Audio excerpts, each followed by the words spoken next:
Hi, welcome back to another episode of Tuba People TV, where we talk about Arnold Jacobs all of the time. I'm here in Rochester, New York, with Larry Zalkind. Larry, it's really great to see you. Nice to see you, Mike. Yeah, Larry is a professor of trombone at the Eastman School of Music here in Rochester, and for 33 seasons was the principal trombonist of the Utah Symphony. Correct. And along the way, had some studies with Arnold Jacobs.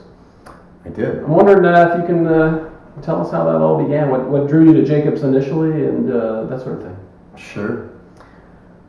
I started my master's degree in the fall of '78, and I had done a bachelor degree in music education, but I was a double major in music performance, very, very serious, and felt like I had some breathing problems that were holding me back. I had childhood asthma, and I was under the care of a doctor for the asthma, but the medical care wasn't doing me a whole lot of good, and I felt like as a performer I was kind of held hostage to whether I was going to have a good day or a bad day breathing.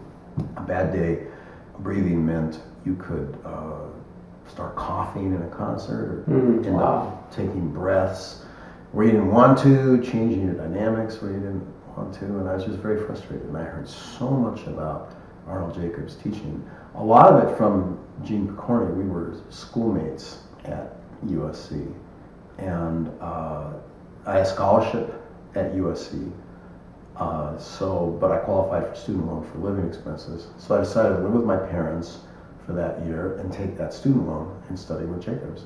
So $6,000. Wow! And in 1978, that could get you a whole year's worth of travel and lessons. That's great. So that's what I did. So he showed up there that first time. What was that like? It was very intimidating. He was the nicest man, and so warm and outgoing, and yet just knowing who he was, it was, a little intimidating. You walked into his studio there on Michigan Avenue, and there were a lot of machines I'd never seen before, and in playing, the first thing I expected was that he was going to talk about breathing, but the first thing he wanted me to do was play something lyrical in musical forms. I played a movement of Vivaldi cello sonata, and he was really happy I played Vivaldi and talked about music for another 20 minutes, and how as brass players we were musicians, not brass players, and went on and on about that.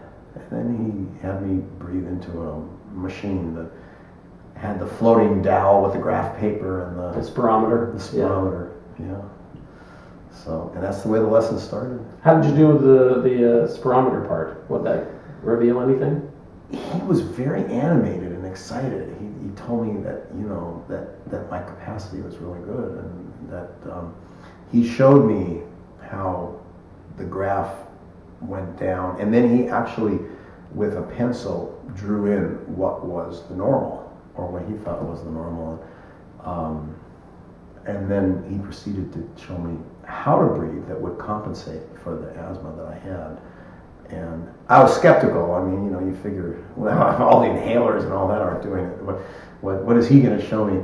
But it was astounding how much improvement I made in that lesson, in that room, just by learning how to breathe. And I had great teachers. I've always told my students, whatever my problems are in my playing, it's not because of my teachers, because I had good ones.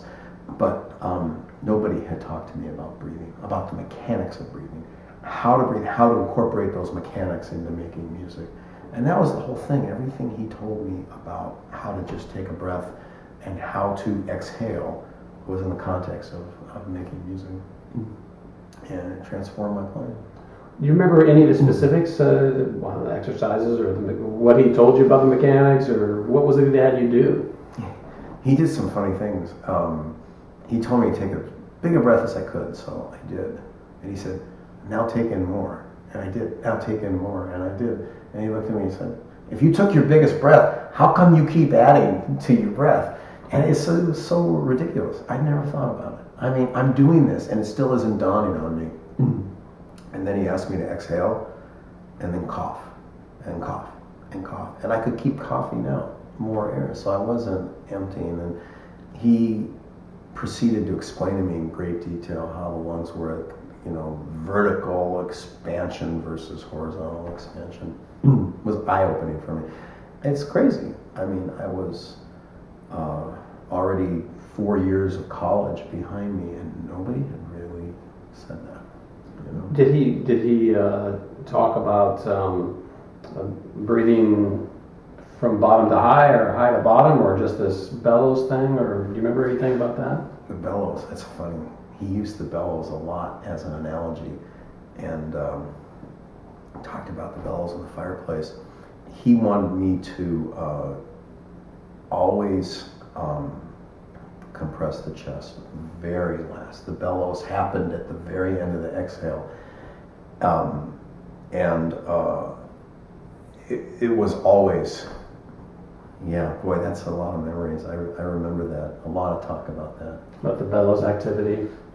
Yeah. Yeah. So how did that help you in terms of your playing? All of that. When you're really using your abdominal muscles and you're really using your diaphragm muscles, the little inconsistencies you have in your airways, they don't affect you that much because these muscles are so strong, they're so powerful. When you're using them properly, if you have small airways that are collapsing a little bit, you kind of compensate for it. It's amazing what you can do, and that's what I learned. So you were, maybe it sounds like you were underusing your breath somewhat, and so then with your asthma would the kind of not kick in, but the narrowing of the airways was an issue. Whereas when you would take more air in, a fuller breath, am I getting this correctly? Am I interpreting this? If you have some kind of if you turn on your garden hose and it has a kink in it, when there's enough volume of water going through, the kink disappears. And that's kind of what happened with me. So just learning to take a larger breath more often. But the end result is I took far fewer breaths. I had big capacity. I just, I wasn't able to use it. And when you feel that spasm, you want to choke back. It's just your instinct. So when you feel the spasm is when you really focus on moving your air, and the spasm disappears. So,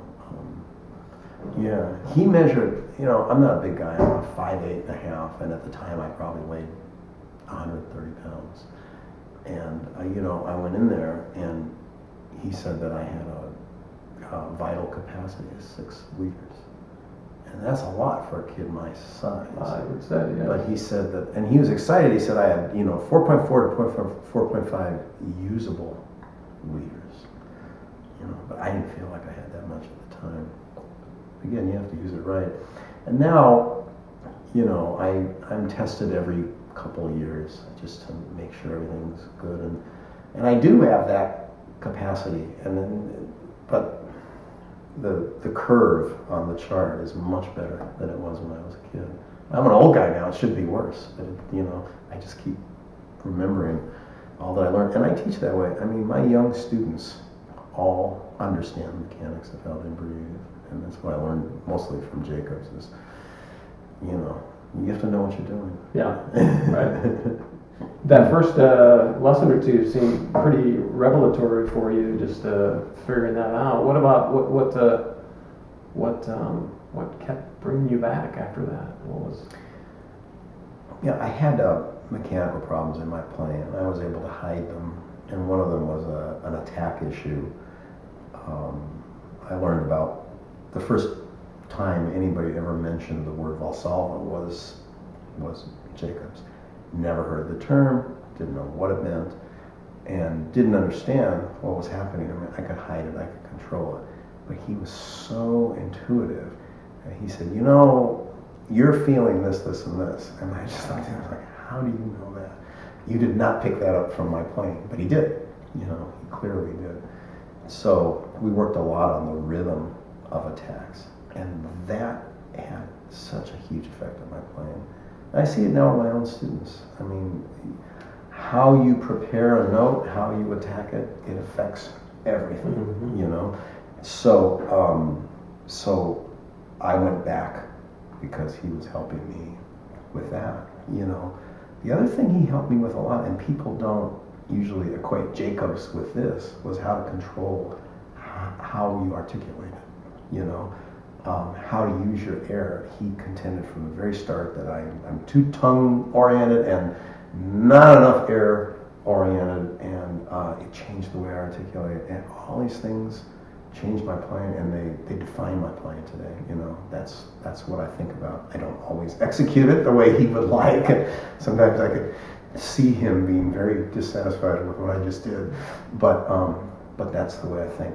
And that's the way I teach. So he helped me with articulation. He helped me with attacks.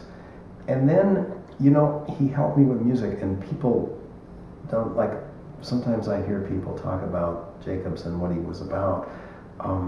To him, and this was my lessons, I think you said it yourself, that he was very individualized in how he taught. But he would teach me how to use my air and make a phrase.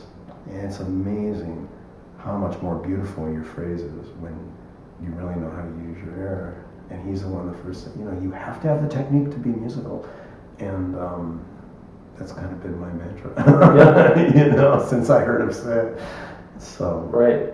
Oh, just getting back to the Valsalva, can you demonstrate for the viewers just what it was that you were doing that got his attention? It was just random. I mean, there were so many things that I wasn't thinking about. And at the time, I was studying with a teacher who was very famous as a player, famous as a teacher.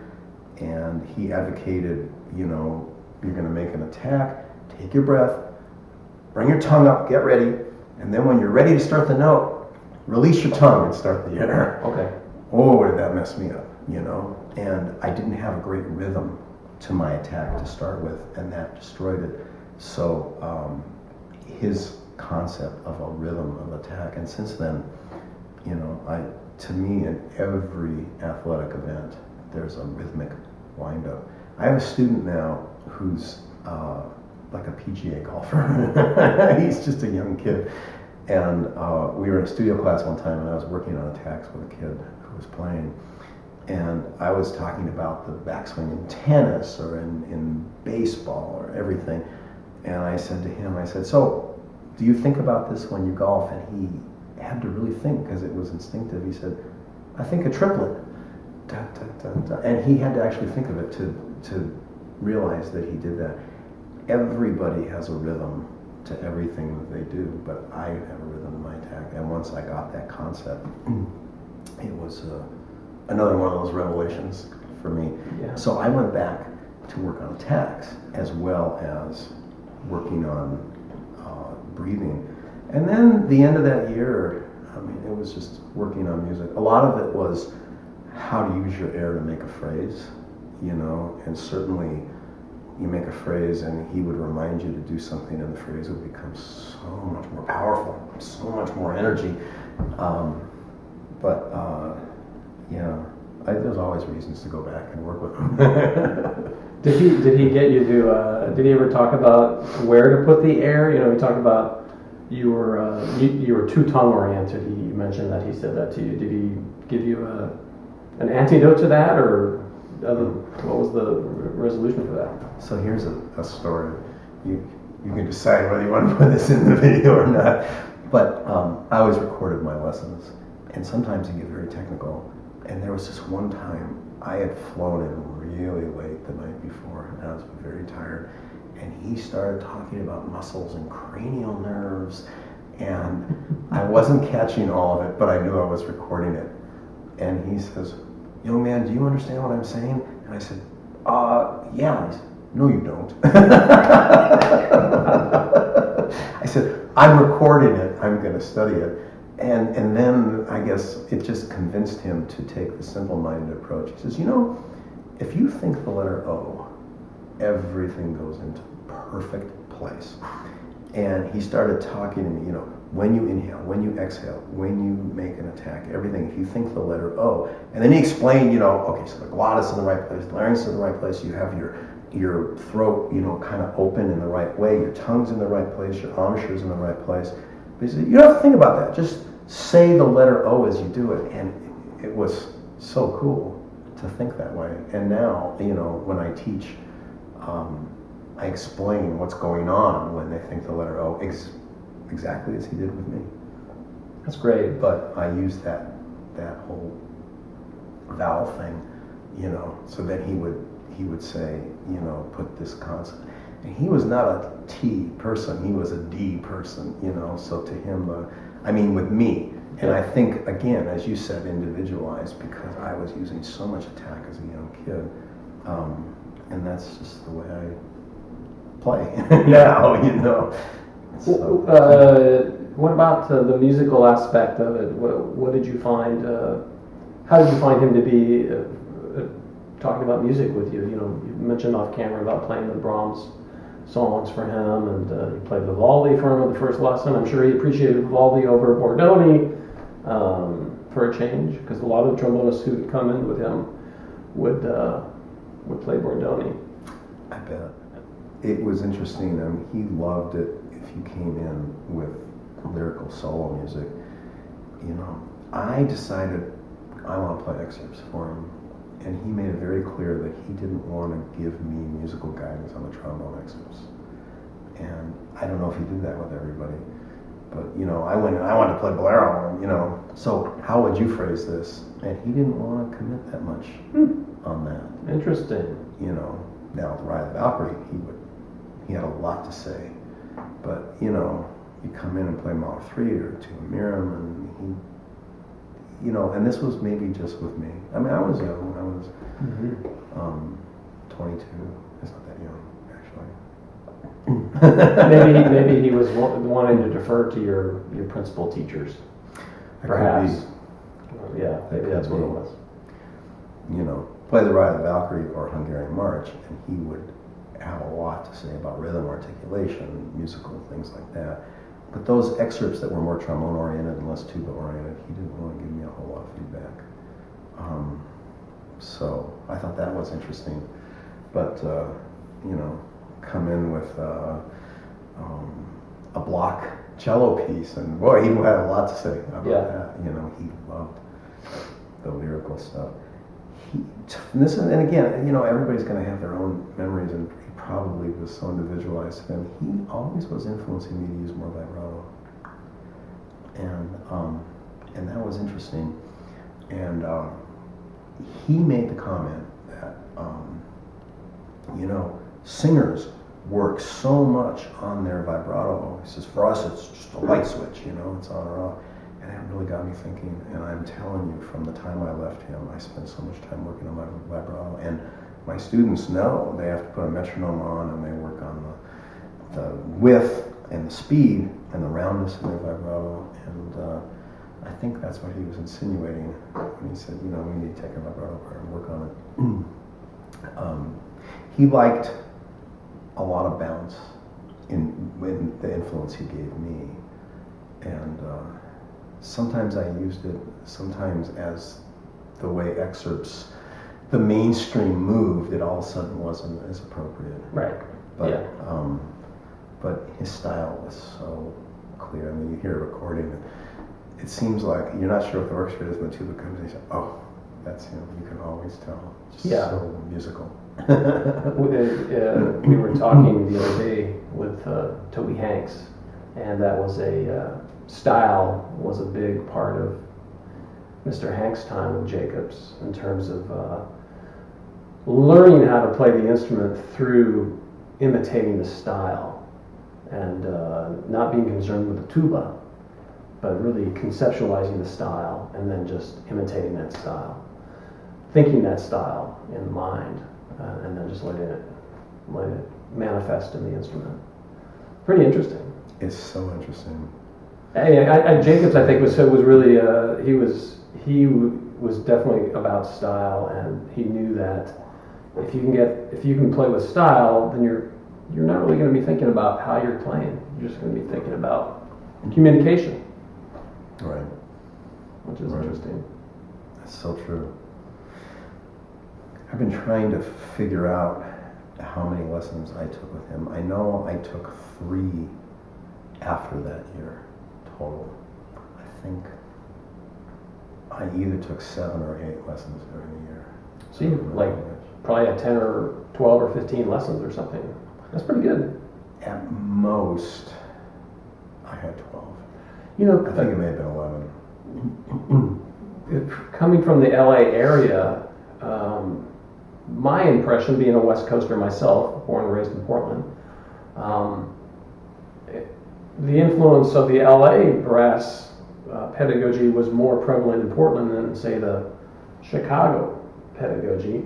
Do you have any observations on as to why the Jacobs thing didn't quite get to LA as strongly as other cities around? It was interesting growing up in Los Angeles in that era, because I don't think the West Coast, East Coast stylistic differences are as prevalent now as they were back then. Yeah. Back then, it was a big difference.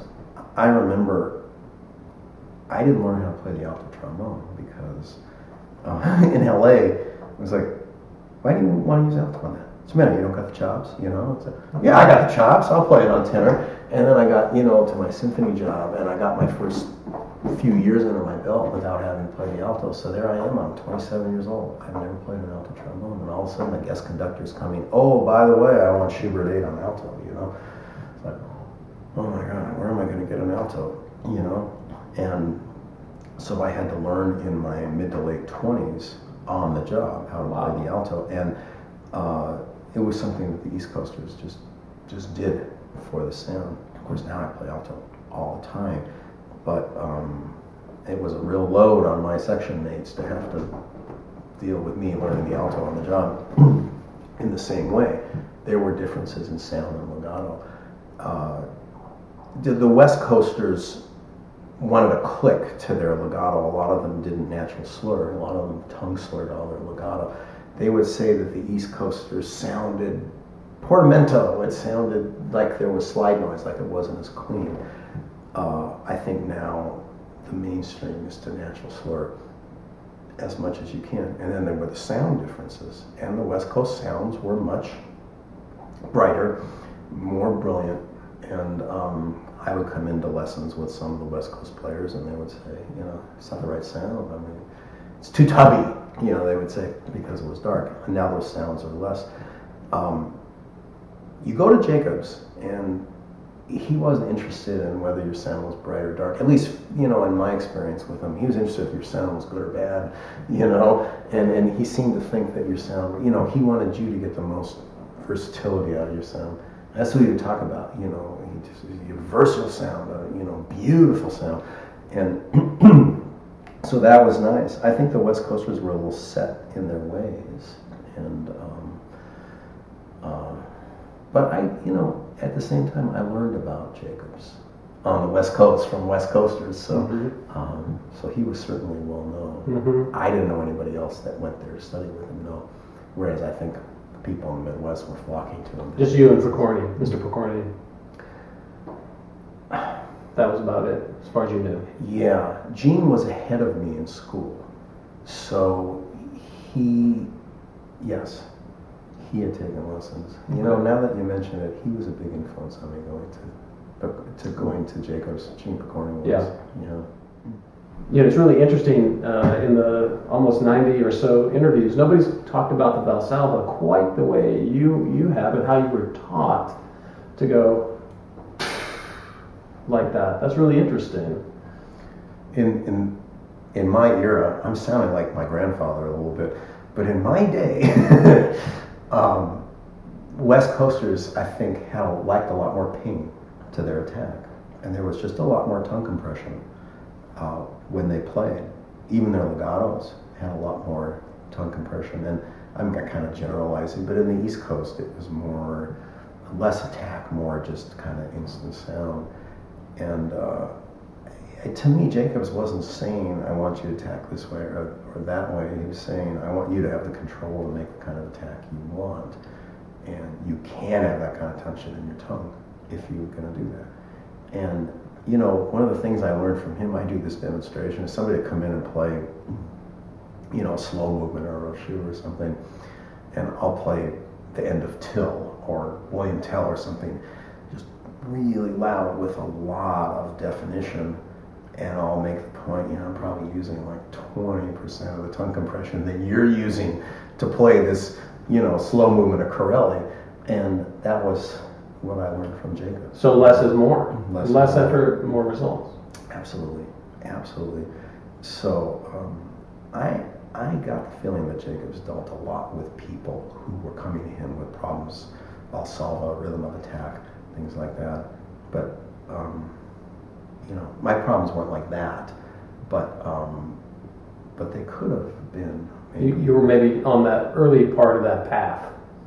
You know, just once you get your technique in order, it goes away. Right. So what about some great stories? Off camera, you were telling me about the CSO coming through Salt Lake. Yeah, we had an orchestra manager. His name is Cheryl Swenson. And Cheryl had this philosophy that if you could build excitement for your orchestra by bringing in big orchestras. And a lot of orchestras now think that you're competing with yourselves and you don't want to bring them in. I thought it was great to have these big orchestras, and I thought it built excitement. I also felt like, you know, people would come to our concerts and say, boy, these guys don't sound that much, you know, worse than Chicago. Well, sometimes we did. But so Chicago Symphony came through. They had played in Chicago. They had played in St. Louis. They played, I don't remember where else, but then they were on their way to Los Angeles. And we said, come play in our hall, you know, for a reduced fee, of course, but it's on your way. And they always did it. You know, we got Cleveland, we had Pittsburgh, we had New York Phil. I heard I heard the New York Phil do Pictures, and I heard Warren Deck do it on an F tuba, and that below. My wife, my friends in the orchestra, everybody will tell you, never in our lives have we heard a below like that. And we heard it live, and he was on an F tuba, and he sounded like he was playing in the middle of the horn, and he did these phrasing things. Anyway, I'm off the subject. So Chicago came, they did Bartok and Cherev Orchestra, and one of the members of our orchestra had everybody over for dinner after the concert, so we got to meet these musicians. And that was great to talk to Jacobs, and Gene knew him really well. So I was a student, but I wouldn't ask him to go out to breakfast, but Gene asked him to go out to breakfast and invited me to come, so it was great. So I took my horn out at the hall early in the morning and was going to warm up, and I heard a bass trombonist playing Bach suites, and it was just beautiful. It was beautiful playing. It was so musical and so lyrical. It's a great sound. And I figured it had to be Kleinhammer, but it was very early. Our rehearsal started at 9:30, and this was maybe 8 in the morning. And I guess that was his practice, is to get to the hall very early before the plane left and get his practice in. And I was young and brash, and I went up to him. I said, "Why are you retiring? You sound beautiful." And he said that actually his chops had never felt better, but that his hearing was damaged, and that because of his hearing issues, he was retiring. And boy, that was a shocker to me. But yeah, so and that morning, Gene and I had breakfast with Jacobs.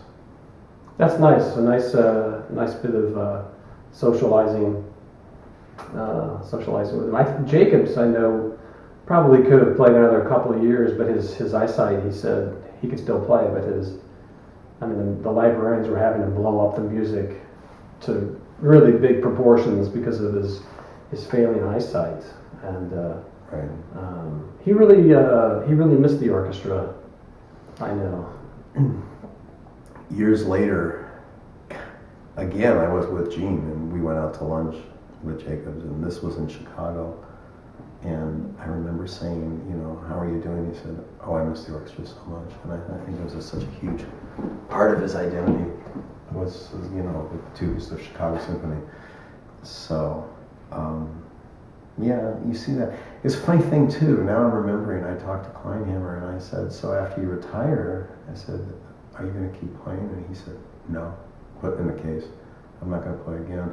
And he described what it would be like to try to keep your chops up to the standard that you have always had. Of course, if you're retired, why would you practice that much? But how are you going to enjoy playing if it's not at that standard? And he just described this so clearly. And I thought, yeah, I'll be the same way. I wouldn't be happy, not sounding my best. And it's very funny because years later, Van Haney moved to Tucson to retire. And they were coming to him saying, please play in the Tucson Symphony. And he said, okay. So he did 2 years of it and then he quit. And then I saw him when I was on tour in Arizona.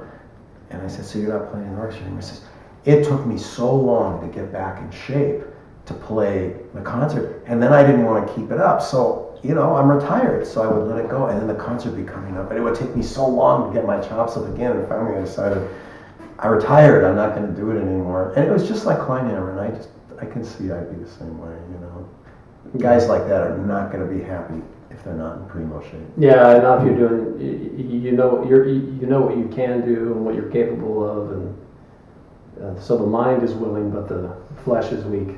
Yeah, I think that's really true. And anyway, off the subject. Well, Joe Auman tells a story. Joe's just finished with his master's at Northwestern in trombone. He was up at Eau Claire for his bachelor's, so he had an opportunity to get to know Mr. Kleinhammer a little bit. Mm-hmm. Kleinhammer came down to Eau Claire and gave a master class, and Joe tells the story of Mr. Kleinhammer at his church up in northern Wisconsin playing a hymn or something for some special occasion that they had asked him to do, and he did it, and he worked it up, and Kleinhammer evidently was not happy with what he did, but when he looked out into the congregation, there were tears flowing. Oh. It was so beautiful. Oh. So, yeah, standards. It's all about standards, huh? I think so. Yeah.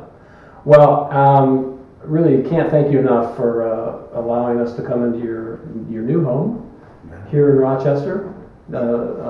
Just flew in last night. You just flew in last night. Got home about 2 a.m. and when I showed up at your door at 9, as per our arrangement. But it's still, nevertheless, it's my pleasure. It's that was very generous of you, and we'd like to present you with this genuine Tuba People TV water bottle for your hiking pleasure in Tetons next summer. It sounds great. I will use it. Yeah, yeah. Thank you. Yeah, thank you. Yeah. It's really great to see you again. Same here. Yeah. Mike, same here. It's great to see you. All the best at Eastman, and keep that going. You have quite the legacy with Remington and Marcellus and Zalkind. Somebody has to do this for the Remington legacy someday. But I'm so glad you're doing what you're doing. Oh, thanks. Yeah. Well, thanks for being a part of it. Oh, my pleasure. Yeah. And now back to you.